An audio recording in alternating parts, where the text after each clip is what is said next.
Coming up on today's edition of the Locked On Raiders podcast, we turn our attention to the Week 2 opponent up for the Silver and Black, and that is the Buffalo Bills. That means crossover Thursday, right? Joe Marino, host of Locked On Bills, he'll join the show. We'll talk all things storylines. We'll talk all things matchups. We'll talk about keys to victory, path to victory. We'll give our predictions. It's all coming up on today's edition of the Locked On Raiders podcast for September 14th, 2023.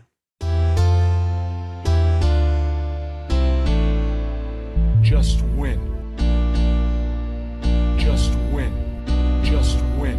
Just win. The autumn wind is a raider, pillaging just for fun.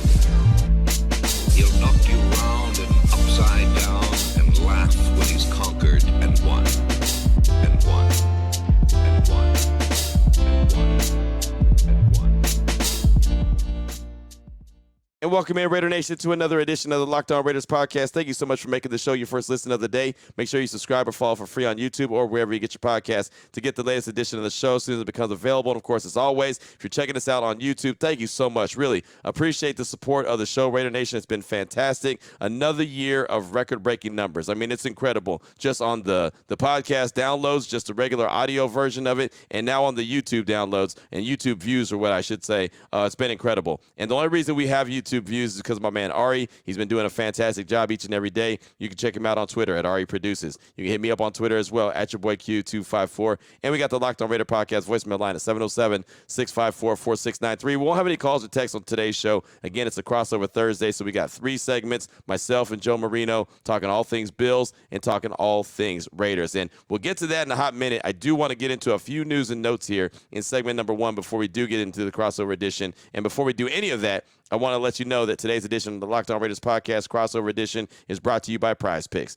the easiest and most exciting way to play daily fantasy sports. Go to prizepicks.com/LockedOnNFL and use the promo code, all lowercase, LockedOnNFL for a first deposit match up to $100. So quickly, I'll go through a few news and notes, and then we'll jump into part 1 of the crossover edition. Joe Marino, Locked On Bills, and myself talking Raiders. So off top, a lot of roster moves for the Silver and Black on Wednesday, and they were all practice squad moves. So let me go ahead and start off with this.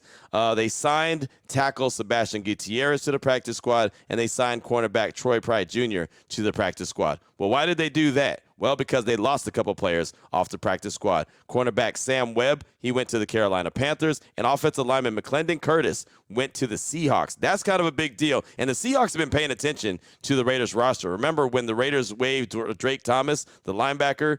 He didn't even make it through waivers, and the Seahawks picked him up, signed him to the 53-man roster. So Sam Webb, he's off to the Panthers. McClendon Curtis to the Seahawks. I think that's a big deal. The Raiders really liked him. I think that they looked at him as a guard of the 2024 season. Like they were going to try to bring him along and build him up, and they made him a priority undrafted free agent when they signed him right after the draft. And to lose him to the Seahawks, that was pretty disappointing. But those 2 guys are gone. You can't protect guys on the practice squad anymore. So there's that. Sam Webb Jr. to the Panthers and McClendon Curtis to the Seahawks, and then Drake Thomas was already there, but the Raiders did sign Sebastian Gutierrez, the tackle, to the practice squad, and also cornerback Troy Pride Jr. Vinny Bonsignor brought up a good note that I thought was pretty interesting. He put this out on Twitter a little bit earlier on Wednesday. He said, Sam Webb and McClendon Curtis have both been poached off the Raiders practice squad. They are the only NFL practice squad players to get picked off by other teams and added to their 53-man roster. I think that's a pretty interesting note. That's a tip of the cap to the Raiders scouting department. Obviously, they have guys that teams are interested in. And the Seahawks, like I mentioned earlier, they're very interested in the Raiders practice squad and who they have. They've poached a couple guys now from them, Drake Thomas and McClendon Curtis. Now, before we get into part 1 of the crossover edition, talking all things Bills and Raiders with Joe Marino from Locked On Bills, I did want to go over the injury report for both teams real quick. From Wednesday, we'll get another injury report today and Friday, and then we'll find out 90 minutes before kickoff who's in and who's out for both teams, both the Raiders and the Bills. The Raiders' laundry list of guys, and I say it's a laundry list because it was, all the guys that missed on Wednesday. Devontae Adams dealing with a foot injury, no participant. DeAndre Carter, knee injury, did not participate.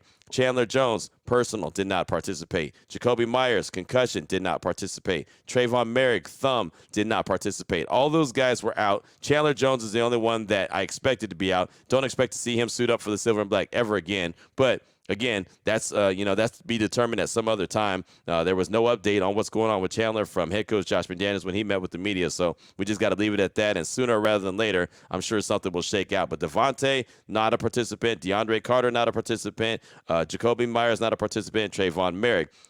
Jacoby Myers, you can't do anything about that. You just got to let the concussion protocol run its course. So whenever he's able to clear it, he'll be back. Until then, he's going to be out. Guys that were limited, quarterback Jimmy G with the ankle injury and Jordan Meredith, the guard, with the calf injury, were limited. For the Buffalo Bills, Mitch Morse with the finger, full participant on Wednesday, and that was all. So obviously Buffalo's a lot healthier than the Raiders are right now. Jimmy G, I know he's dealing with the ankle injury. I know some people are going to panic.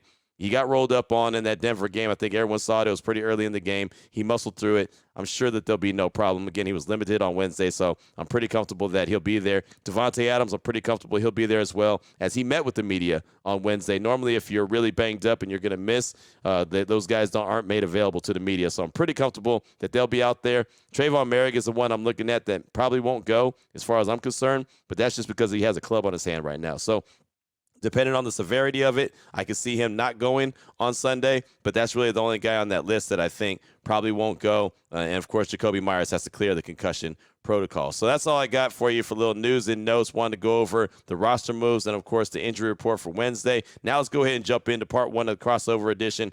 Joe Marino and myself talking top storylines in this Week 2 matchup, Bills and Raiders. I'm Joe Marino, host of the Locked On Bills podcast. I'm joined by your boy Q, the outstanding host of the Locked On Raiders podcast. We're here to get you ready for this Bills-Raiders matchup, Week 2 in Buffalo, the home opener for the Buffalo Bills, the second road game of the year for the Raiders to start things out. They're staying the week in West Virginia to be on the East Coast. Q, good to be on with you. Excited to talk about this football game. Yeah, man, it really is. And it's crazy that we're already talking about Week 2, right? In the NFL, it just seems like we were talking about the offseason and training camp and preseason. And now here we are talking about Week 2 matchup. And this is a heck of a matchup, man. Raiders and Bills, this is going to be fun. Like you mentioned, the home opener for Buffalo. Very excited about it, man. Glad to be here with you. Well, the Raiders enter this game 1-0. They get a division road win over the Denver Broncos in Week 1. The Bills fall to the Jets in Week 1, 0-1. And that kind of sets the stage for us to get into the biggest storyline for each team. Q, what is it on the Raiders side of things?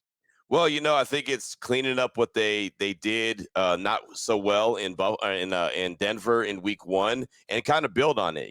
Try to really build on what they did successfully. And so one of the big emphasis throughout the course of training camp and preseason was trying to create turnovers. And so it's funny, after I watched that game on Monday night between Buffalo and New York, I kept thinking, okay, well, the blueprint is there, right? And so this is what your emphasis has been all training camp, all preseason. Got to get your hands on the ball, got to affect the guy that's got his hands on the ball in the quarterback.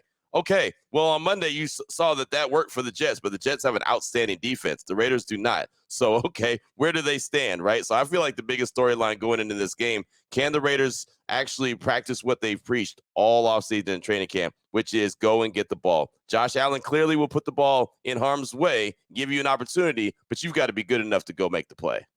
Q, let's build off of that for a second here, because that's going to be a big storyline, is how Josh Allen bounces back after turning over the ball 4 times against the Jets. You mentioned, obviously, there's some differences between the Raiders and the Jets and how they both play defense. The Jets, a very patient group. They like to play coverage, rush 4, and they've got the personnel to get pressure with 4 and really flood those coverage lanes with 7 players. Now, we all know about Max Crosby, one of the elite players in the entire NFL, but what can you tell us about not only this Raiders pass rush, but who they have in that back 7 that can help the Raiders achieve this goal of trying to get Josh Allen to give him the ball? Well, see, that's the big thing. Everyone knows about Max Crosby, and Max Crosby showed up to the party against Denver, but, there wasn't really a whole lot of help outside of that. They went and got the rookie Tyree Wilson out of Texas Tech. He looked like he was a rookie that didn't have any training camp, right? So he's going to be kind of, slow into getting into the groove of things. Chandler Jones, I don't think he's going to be playing this week. I'm sure he probably will never play for the Raiders again. There's a lot of strange behind that situation, and we don't really know what's going on, so we really don't talk about it too much, but he won't be out there. So really it's who's going to step up, right? Jerry Tillery stepped up a little bit. He's a versatile guy that could play on the inside and the out. But he really, Max Crosby needs a bookend guy. He needs a guy that's going to compliment him all the time because he's going to give maximum effort, just like his name. But he's got to have someone that's going to help him out. As far as guys that can go make plays, I mean, they've got a rookie out there that I'm sure the Bills are going to test early and often in Jacorian Bennett, who's, well, he's a physical guy. Yeah, I think he's going to be a really good cover corner, but he's also he's a guy that draws a lot of penalties. So, I think that Josh Allen and Stephon Diggs and, Gabe Davis are going to try to attack that and see what the rookie has. And I don't blame him for that. And then they have the wily veteran Marcus Peters on the other side. So, you know what he's all about. He's going to, make plays for you. You're going to be happy, and then he's going to get burned a couple times. But that's just kind of feast or famine when it comes to Marcus Peters. So they have guys, but they're not the Jets. The Jets have an outstanding defense on all levels. The Raiders are not there. They would love to be there, but they're not there. So they're going to have to try to pick their moments when Josh Allen gives them an opportunity and see if they can take advantage of it. But I know that protecting the ball is going to be a major storyline for the Bills this week as well. Now, Q, the big storyline for the Buffalo Bills is how does Josh Allen bounce back in this football game? Disappointing opening night for Josh Allen against that Jets defense, a defense that had his number last year. And I know there's a lot of reaction to what happened Monday night, but if you watched either Jets game last year, it's a pretty similar script. And for Josh, it's about him settling in and playing smart football.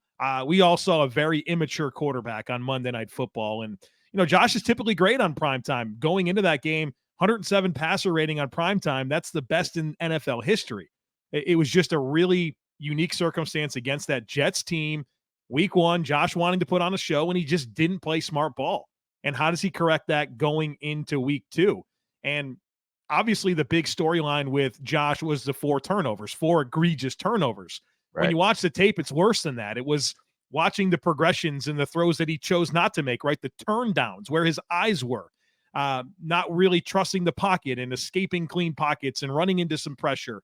There was a lot of decision-making errors, whether it was the throws he chose to make or the throws that he chose not to make, not to mention putting himself on the line. We've come accustomed to Josh Allen and highlight reel runs, but there's so many instances where those are unnecessary, where he's either gotten the first down, just slide, or, I mean, what was the one? He's 5-6 yards short of the first down. He's trying to jump over 3 guys. I mean, come on now, Josh. Right, he's got to play smarter. I think the word that I keep going back to in that performance is just an immature quarterback, and how he corrects that going into this Raiders game at home is going to be critical, because you feel like this is a game from the Bills' perspective that they should be able to handle. They're 9.5-point favorites right now at home in their home opener. But I'm sure Raiders fans are looking at this game right now and saying, Bills are beatable. And that's because Josh Allen and his propensity to turn over the football is peaking right now, and that's got to change real quick for the Bills to win a game that I think a lot of people think they're supposed to win. What I saw that stood out to me a lot on that Monday night game was the fact that Stephon Diggs was on the sideline and talking to Josh Allen. He kept pointing at his head. Be smart, be smart, be smart. And that kind of alludes to what you just said right there. I guess it's the thing that, and you know better than I do, the whole team knows it. They know his abilities. They know how great he can be. But at a time, he kind of gets in that mode of, I got to go get it done by myself. But he's got a really good team around him. And sometimes you just, it's okay making deposits instead of, going for the home run and getting the big bank. Yeah, taking the profits, the name of the game for Josh Allen on Monday night against the Raiders, and Patrick Graham coordinating that defense. All right, so there was part one of our conversation right there. Joe Marino from Locked On Bills and myself breaking it on down, talking about the top storylines for this game coming up on Sunday. Coming up in segment number 2, we're going to talk about the critical matchups. Critical matchups for the Bills, critical matchups for the Raiders. That's all coming up after I tell you about Jase Medical and the Jase case. What is the Jase case? Well, it provides 5 life-saving antibiotics for emergency use. All it takes to get a Jase case is to fill out a simple online form, and in some cases, jump on a quick call with one of the board-certified physicians. Get ongoing care from their physicians on any treatment-related questions. Doctor-created, doctor-recommended. Everyone should be empowered to care for themselves and their loved ones during the unexpected. And the unexpected happens all the time. That's why Jase Medical offers the Jase case. The Jase case provides 5 life-saving antibiotics for emergency use and gives you a peace of mind so that you're not just hoping that you have access to medication in an emergency, but you have it. Jase Medical makes sure that you have the medication in your hand. Jase Medical is simple. They handle everything from the online evaluation to licensed pharmacy medication delivery and ongoing consultation and care. Do not get caught unprepared. Right now, save more than $360 by getting these life-saving antibiotics with Jase Medical, plus an additional $20 off by using the promo code LOCKEDON at checkout. JaseMedical.com. That's Jase, Jase Medical.com. Promo code LOCKEDON. All right, Raider Nation, here we go. Segment number 2 of today's Locked On Raiders podcast. Crossover Thursday, part 2 of the show. Joe Marino, Locked On Bills, and myself, we're breaking on down, talking all things critical matchups. Let's go ahead and jump into part 2 of our conversation on this Crossover Thursday. All right, Q, let's get a little bit more into the weeds with this football game and focus in on the matchups that can decide the game. And for me, my eyes go right to Max Crosby, man. Yeah. A special football player. I don't think he gets enough credit out there. We want to talk about edge rushers in the league. It's Myles Garrett. It's the Watts. It's the Bosas. It's Parsons. Crosby's right there, man. This guy, the way that he impacts football game is special. And it's the variety of pass rush that he brings. He can win with speed. He can win with flexibility. He can win with power. He's got an array of pass rush moves. His vision is impressive. I mean, I think that's an underrated component of talking about pass rushers is vision. How do you read the set of an offensive tackle and then know how to attack it to get to the quarterback? I think Max Crosby does that so well. And just an absolute steal of a football player that they're able to draft and develop, and he's turned into an absolute star. Well, the weak link of the Bills' offense is their right tackle, Spencer Brown. And Spencer has had some challenges throughout the years. And most of his challenges have been with guys getting to his edges and being able to kind of soften those edges and be able to get around him. Well, against the Jets, John Franklin Myers really challenged his anchor with some bull rush. And if you can easily get around him and you can easily get through him, that's a problem. And Spencer's a very gifted athlete, 6'8", 35-inch arms, unbelievable movement skills, but he's not been able to put it together. And my goodness, Max Crosby across the line, to me, is an absolute nightmare matchup. I think if the Raiders are going to really get an upset here on the road, dominating that matchup is going to be critical. And it's about what the Bills are going to do to help Spencer Brown. What type of help are you willing to give him? Chippers, extra, tight ends, widening those alignments to make that path longer. The Bills are going to have to get creative with how they help Spencer Brown, because this is a major mismatch, in my opinion, with Crosby for the Raiders against Spencer Brown with the Bills. And the funny thing about it is I think one of the big not mismatches, but matchups in general in this game is going to be who's going to help out Max Crosby, because the Bills can focus in on Max Crosby and say, okay, don't let 98 wreck the game. So who's going to be out there and who's going to help? Who's going to attack the offensive line? And I really think that, this game is going to be won and lost in the trenches. There's other matchups that I look at that are, exciting as well, like Stephon Diggs against Marcus Peters, or Stephon Diggs against Ja'Cory Bennett, or, Gabe Davis. I think those are always kind of nice matchups as well, kind of, subplots to the story. But really, I think it's all in the trenches, and I think that the Raiders have to do everything that they can to make Josh Allen uncomfortable, and maybe make him, throw a couple passes that maybe he shouldn't, some ill-advised passes, which, again, we've seen firsthand, and you know better than I do, that he'll have a tendency to do. I mean, he turned the ball over 17 times a year ago, and he's already turned the ball over 4 times this year. So, yeah, I mean, he'll put the ball in harm's way. You can get a strip sack here and there. So, there's all kind of different things to like, but it really, to me, it starts and ends in the trenches, right? I know Max Crosby's there. I know he's going to give you everything he's got.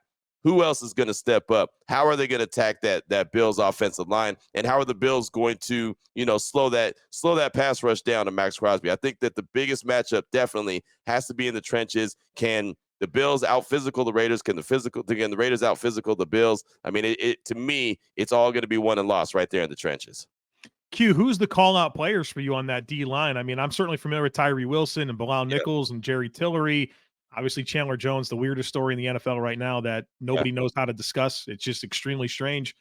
When you're looking for those guys to step up along with Max Crosby, who is it? Who are those players? I mean, that's it, right? I mean, Jerry Tillery, again, he started on the outside last week against Denver, which was kind of a shock to me. I thought that maybe the rookie Tyree Wilson, even though he only had a few snaps in training camp. So, if I knew he'd be limited, I thought maybe he'd get an opportunity. But Jerry Tillery started on the outside. I know he pops inside. And then, as you mentioned, Bilal Nichols is there. They drafted Byron Young out of Alabama. And I believe Buffalo has a Byron Young, too, don't they? So they have. Did they even draft him? No, the other one's with the Rams. There's two of them, but yeah. There's two Byron Youngs. I knew. Yeah. Okay, there you go. So, so they drafted him out of Alabama, so he's going to contribute as well. But really, that's the thing. I mean, the Raiders are looking for that guy. Who else is going to be the dude who's going to step up and help out? Obviously, when you draft Tyree Wilson, number 7 overall, the long-term plan is for it to be him. But he's coming back from the foot surgery that he had as it ended his career there at Texas Tech. And he came along very slowly in training camp with the Raiders and only got into one preseason game. So that's what I'm really curious to see. Who is going to be that guy that's going to step up and say, I'll be that guy. I got you, Max. I'm going to be across from you. Right now, I like what Jerry Tillery brings to the table. He's not very good when it comes to stopping the run, though. So that's where he's a liability, and that's where a guy like a Byron Young is going to have to step up and maybe play that role, or Bilal Nichols is going to have to play a bigger role there. I really would like to see the Raiders get some interior push. But again, we've been talking about the Raiders and some interior push for quite a while, and it hasn't really come to fruition. So we'll see. The Jets, Monday night, they had an interior push. They had pushed all over the defensive line, right? The Raiders aren't there yet. So they would like to be there. They're not there. So we'll see who's going to step up. But like I said, it's going to be won and lost in the trenches as far as I'm concerned. Well, Q, another thing I feel like we got to get into here is Josh Jacobs, the outstanding running back for the Raiders. We know that they want to run the offense through him. I mean, just ton of volume last year, a ton of production, obviously, but off to a bit of a slow start. Denver game, 19 rushes, 48 yards. Still, they won the game, and I think maybe Jimmy G gave them a little bit more than anticipated, but we know that this offense wants to run through Josh Jacobs, and I'm sure as much as Raiders fans are excited for the amount of times that Josh Allen gave away the football, you're looking at the rushing production for the Jets, and that probably gets you pretty excited as well. 27 rushes, 172 yards against the Bills. Now, mindful of 83 of that coming on one play, and that's not okay, right? You don't just throw it away. It happened. Right. There was a misalignment issue for the Bills on that Breece Hall 83-yard run where they were in 13 personnel with 3 tight ends to the right of the tackle. The Bills didn't line up correctly, and they got gashed. But on the rest of those downs, 26 rushes, 89 yards for the Jets. That's good run defense for the Bills. That's under 3.5 yards per carry. So you're great on 26 plays and you're terrible on 1, right? And so how does this manifest itself in this matchup against the Raiders? It's something that I'm fascinated with. Josh Jacobs, a very different type of back than either Dalvin Cook or Breece Hall, a guy that runs with a lot of physicality and power between the tackles. And what's interesting about the Bills and how they like to play defense is they live in sub packages. They live in nickel. And so you're not going to get 3 linebackers. You're going to get Taron Johnson, the slot corner in the box, or even last week against the Jets, they started playing 3 safeties where they're bringing in Taylor Rapp as a third safety to go with Micah Hyde and Jordan Poyer. So you're going to have size advantages over the Bills. And how do you get downhill against this front? How do you put them in some conflict with lighter players? That their linebackers are small too. Matt Milano's like 225 pounds. Terrell Bernard, their starting Mike's like 220 pounds. You don't have a player that's not a defensive lineman that's over 225 pounds in that back 7, right? And so I'm sure they're going to be quite interested in trying to get Josh Jacobs loose into the B and C level of the defense. And so how the Bills choose to fit the run, if they're willing to play more 3 linebacker stuff this week, how game plan specific is their style of defense going to be? It's going to be fascinating, but I can see the Bills trying to lean into some run blitzes potentially. But Josh Jacobs and how the Raiders try to run the ball against the Bills and the success they have, I think is going to be really critical in the Raiders being able to compete in this football game. Yeah, I do as well. And like you mentioned, Josh Jacobs didn't have a great game statistically against Denver. He's been really good and dominant against Denver for the longest. And so I think that Sean Payton and company really made sure that he didn't beat them, right? Hey, make somebody else win this game. We're going to put Pat Surtain on Devontae Adams, and then we're going to try to load up the box and slow down Josh Jacobs. And they did. And, of course, they benefited from the fact that he also missed all of training camp, had no preseason action as well. this is a game where it's going to be critical for Josh Jacobs to get going. We know that Jimmy G did some good things week 1, but we also know how Jimmy G butters his bread by a strong run game, a really good team around him. That's what we saw for years in San Francisco, right? That's how everything went really well.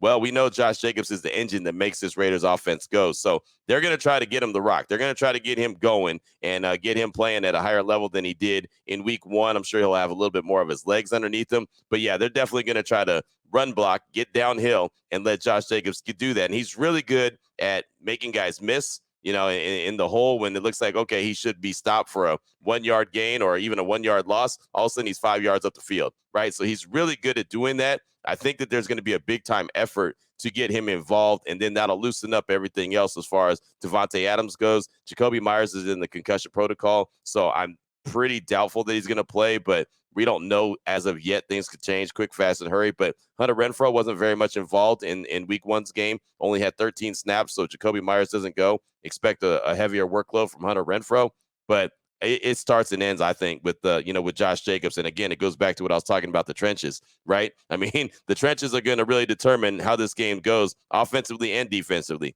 The Raiders want to get it done defensively in the trenches, and the offensive line has to get it done. One, to keep Jimmy G upright and allow him to deliver the ball where he needs to Devontae and anyone else, and then for Josh Jacobs to get going. But yeah, there's no doubt they want to get that run game cooking with Josh Jacobs, and I do expect them to have a better opportunity to do that this week as opposed to what they did against Denver, because Denver was making sure Josh Jacobs wasn't the guy that wrecked that game.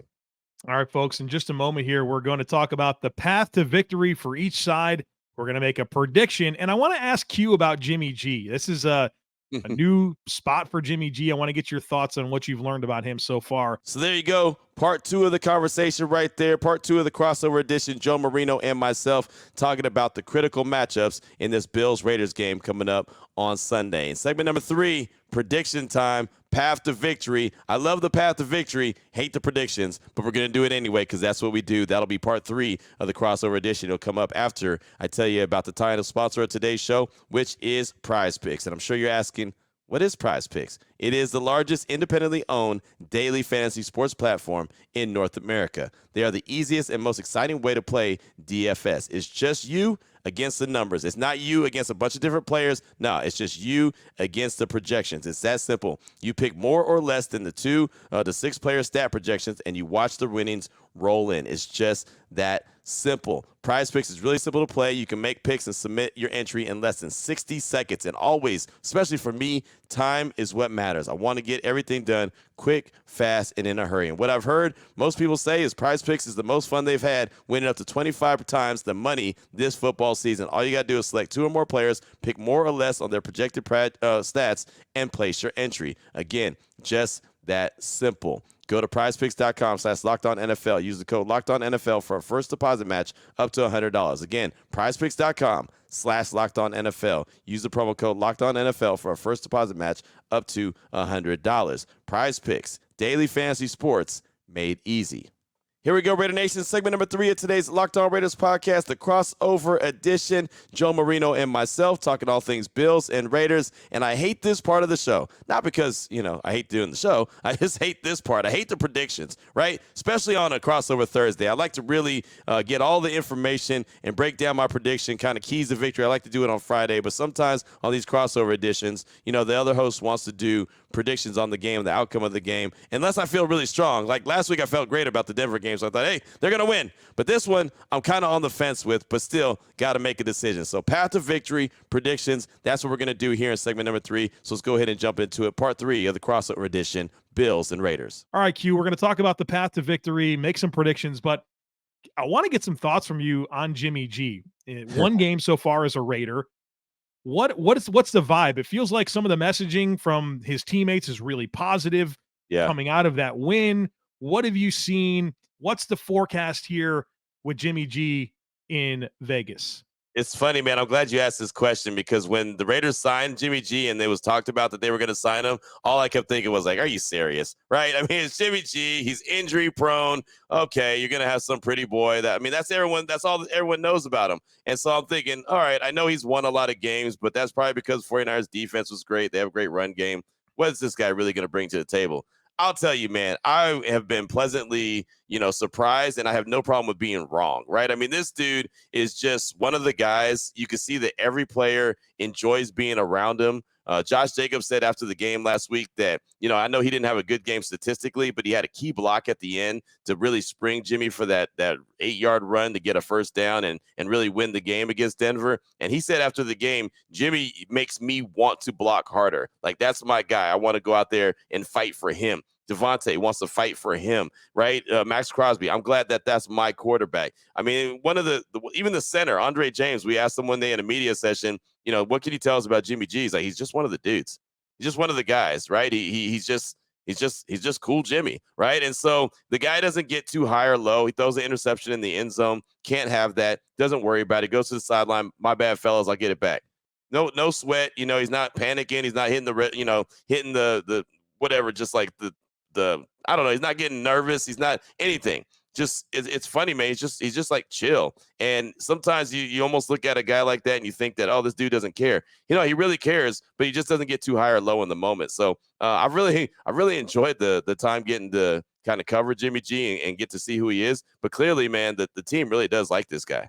Yeah, I mean, for some of the criticism that Jimmy G gets, and I think some of it's deserved. I mean, he's been to big stages. He's played in a Super Bowl. He's played in NFC Championship games. Like, he's been in different systems. I would think at this point in his career, just take things in stride and go play. And his familiarity with Josh McDaniels and the style of offense that the Raiders want to run certainly is a major benefit for him to be able to step in and perform, right? It's not like you look at all these different starting quarterbacks across the league and new situations, and you start to think to yourself, well, how long is that going to take?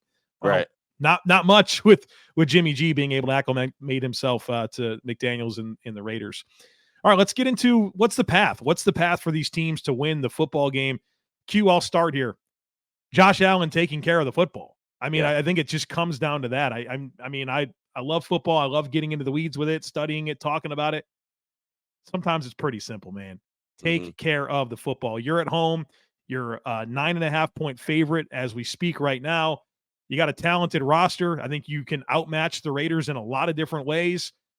It's your home opener. I mean, don't beat yourself. And I think that's what happened to the Bills against the Jets. They had to beat the Jets, and then they had to beat themselves, and that's just too much to do. And, I mean, Zach Wilson coming in. The Bills have a 10-point lead at halftime. Josh just kept giving them the football. It's that simple. The Bills take care of the football. I think they get their first win of the season at home. Yeah, and I think that the turnovers is massive, right? It's something that I've talked about quite a bit this week so far on the show. Just, hey, if you can go out there and you can create those turnovers, you're going to give yourself an opportunity. I really think one of the biggest keys to this game for the Raiders is surviving the first 15 minutes. I feel like the Buffalo Bills are going to come out fired up. It's their home opener, right? They didn't have a good showing on Monday Night Football. Everybody was watching. We know the adversity that happened with the Jets, and I was super shocked that the Jets won that game. They did. We saw it in walk-off fashion with a punt return in overtime. So I just think that they're going to come in wired up, amped up, and they're going to punch the Raiders in the mouth multiple times. Can the Raiders survive those punches in the mouth, right? I mean, I think that's what it boils down to. They didn't get off to a great start last week against Denver. Their defense played better in the second half and really helped them stay in that game and give them an opportunity to win.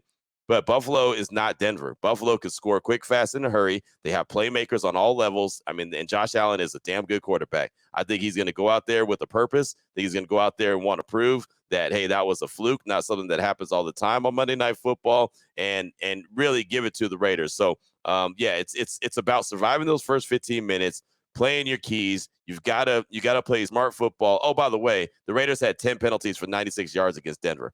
Can't do that against the Bills. You could beat Denver that way. You ain't going to beat Buffalo like that. If you give them 100 yards, basically a touchdown because of penalties, you ain't going to win. You got to play smart, disciplined football. So the Raiders have a lot to clean up. That's why they're in West Virginia right now, as opposed to coming back to the West Coast and getting prepared and then flying out. They're there preparing for that right now. So I think it's going to be a tough one for the Raiders to win. I don't think it's a game they can't win.